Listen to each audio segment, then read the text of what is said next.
માણસ અનુભવથી શીખે છે એ વાત 50% સાચી છે.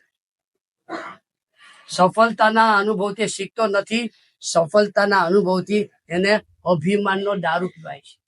જેમ જેમ માણસ સફળ થતો જાય એમ એને અભિમાનનો નશો ચડતો જાય, ઓવર કોન્ફિડન્સમાં આવતો જાય, પોતાના કાર્ય માટે લાપરવાહી વધતી જાય અને સાચી સલાહ આપતા હોય એની એકની વાત સાંભળવા મન થાય, તું મને શું અક્કલ આપે, તે તારા જીવનમાં શું મળ્યું, જો મેં આ કામ કર્યું તો એના કારણે કેટલું મોટું બરાબર કર્યું. શેર બજારમાં એક વખત કમાય પણ કહેવાય શેર બજાર નથી, આ તો સાપનો રાફડો છે. હવે રેવાડે કમાન તો શેર બજારમાં છે. આ તેજીમાં આટલા કમાયો, બીજી તેજીમાં આટલા કમાયો, બીજી તેજીમાં આટલા કમાયો, પેલો કે રેવાડે ભાઈ આ રાફડો છે. પણ માણસને એફએનડો, એમસીએક્સ, શેરના સત્તા બનાવવામાં એવો રસ પડી જાય, એક વખત, બે વખત, ત્રણ વખત સફળ થાય, કોન્ફિડન્સ વધતો જાય, સમજાવનારા સમજાવે પેલો માને નહીં અને ચોથી વખત સાપ નીકળે.